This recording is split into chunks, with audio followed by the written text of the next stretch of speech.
10 criminally underrated games you need to play now. If you're a fan of supernatural historical fiction and detective thrillers, don't skip over the Thaumaturge. This is a turn-based RPG that went way under the radar of many, and it actually offers a gem of a story from Fool's Theory, a studio headed by a former Witcher 3 developer, and that helped with the development of Baldur's Gate 3. So you can certainly say this team knows its way around characters and quest design. You'll be in the shoes of the titular Thaumaturge Wiktor Zulski, who investigates many mysteries and frequently gets into conflict with the soldiers in the Tsar's army, all with his good friend and companion Rasputin by his side. It's set in 1905 Poland, with the writing, characters, and environment design immersing you right away. Your arsenal also consists of demons you collect called saluters, which have some detailed and terrifying designs.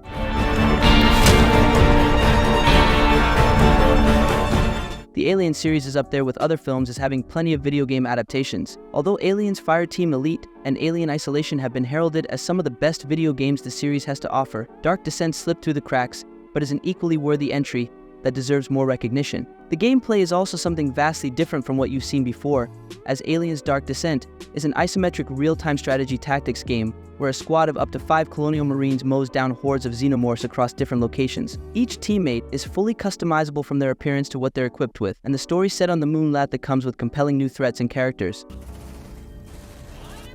When you think of Metroidvania titles, probably the most overly praised ones that come to mind are Hollow Knight, the Ori series, Dead Cells, and Blasphemous. Ironically titled FIST Forged in Shadow Torch, this one failed to emerge from the shadows, even though it does Metroidvanias proud with some of the best graphics, story, character designs, and combat mechanics in the genre. The game lets you take on an anthropomorphic bunny named Rayton, who's a citizen of Torch City, in what feels like a more gritty and realistic dieselpunk version of Ratchet Clank. The coolest part about Rayton's character is the special suit he wears, which has a giant mechanical fist attached to the shoulder that does all the talking with enemies, which can then also become a drill and whip.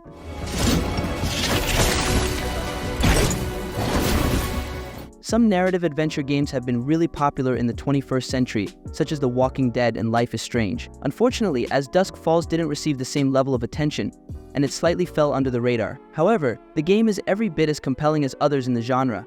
It revolves around two families crossing paths on one fateful day that significantly impacts their lives. You also impact it because the title is filled with choices for you to make that heavily alter the story. Forever. Sometimes doing the right thing is doing the wrong thing. While there have been plenty of entries in Frogware's Sherlock Holmes series, the games still don't get a lot of attention.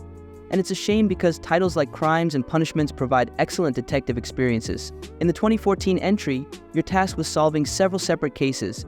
Each one follows a similar pattern. You look for clues, question suspects, and try to piece the whole thing together. The game doesn't directly lead you toward a single solution, so there's a real sense of pride for making the right call. But the game continues whatever decision you make.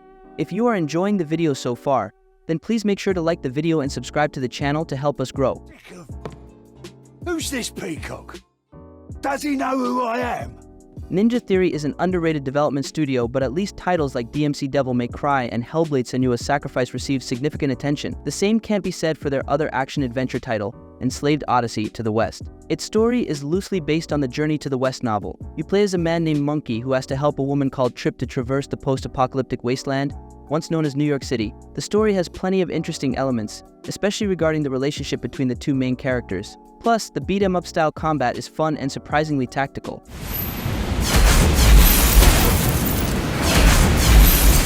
From the great minds at Platinum Games, Astral Chain is an action-adventure game set in a near-future city on the verge of invasion by a strange set of creatures. Your character joins a police force called Neuron, with each member being assigned a legion who acts as your partner in both the detective and combat sections of the game. It's a highly ambitious game which both looks and runs surprisingly well on the Nintendo Switch, especially because of how wild combat can get in the later parts of the game. It also has a great balance between humorous moments and a more serious considered plot. World now. Go!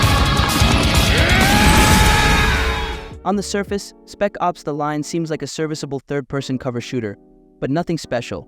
However, there is much more to the Jaeger development game than meets the eye.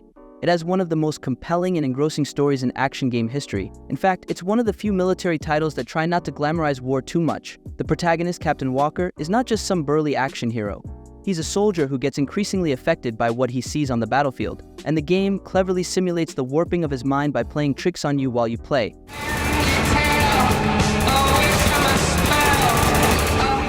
Batman Arkham Origins is the game that unfairly gets the most criticism aimed at it from the entire series of Batman Arkham games. But does everyone forget how poor the Batmobile gameplay felt in Arkham Knight, or the dumpster fire that turned out to be Suicide Squad Kill the Justice League? Suddenly, Arkham Origins probably doesn't sound like a bad option, and it's really not. While not developed by Rocksteady like the other games, Origins still offers much more of the same iconic Cape Crusader open-world combat and investigative experience from Arkham City. It takes place around Christmas Eve, and has an epic roster of villains, like Deathstroke, Black Mask, Firefly, Copperhead, Deadshot, and Anarchy. Additionally, Troy Baker as Joker and Roger Craig Smith as Batman are hard to distinguish from Hamill and Conroy's performances. Ready to die!